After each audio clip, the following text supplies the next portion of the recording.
ঘরের মাঠে জিম্বাবুয়ের বিপক্ষে 5 ম্যাচের টি-20 সিরিজের প্রথম দড়িতে জিতে সিরিজ জয়ের পথে আরও এক ধাপ এগিয়ে গেল বাংলাদেশ। রোববার 5 মে চট্টগ্রামের জহুর আহমেদ চৌধুরী স্টেডিয়ামে রাখিয়ে ব্যাট করতে নেমে স্ট্রাইকারদের 139 রানের লক্ষ্য দেয় জিম্বাবুয়ে। জবাব দিতে নেমে 18.3 ওভারে 6 উইকেট হারিয়ে জয় নিশ্চিত করে বাংলাদেশ। ব্যাটে হাতে সর্বোচ্চ 37 রান করেন তাওহিদ হৃদয়। 139 রানের মাঝারি লক্ষ্য দ্বারায় নেমে দারুণ শুরু করেন দুই ওপেনার তানজিদ তামিম ও লিটন দাস। দলীয় 41 রানের মাথায় তামিমের বিদায় ভাঙে এই জুটি। এন্ড্রু লুফুর বলে বেনেটের হাতে ক্যাচ তুলে ফেরেন সাজঘরে।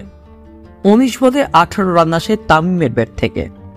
এরপর লিটনকে নিয়ে দলকে এগিয়ে নেন শান্ত। যদিও তাদের জুটি খুব একটা বড় হয়নি, দলীয় 61 রানের মাথায় বিদায় নেন শান্ত। 15 বলে 16 রান আসে তার ব্যাট থেকে। শান্তর পর ক্রিজে থিতু হতে পারেনি লিটনও। একই ওভারে জংউইং এর বলে ক্যাম্পবেলের হাতে ক্যাচ তুলে 25 বলে 23 রান করে ফেলেন সাজঘরে। মাঝে বৃষ্টিতে কিছুক্ষণ বন্ধ ছিল খেলা। বৃষ্টির পর দুই তরুণ ব্যাটার জাকির আলী অনেক ও তাওহিদ হৃদয় মিলে দলকে এগিয়ে নেন।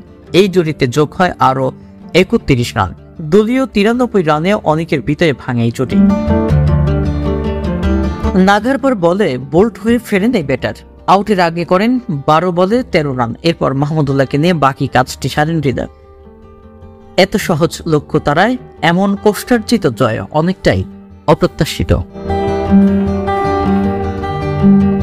দেশ দেশান্তর 24 খেলাধুলা ডেস্ক।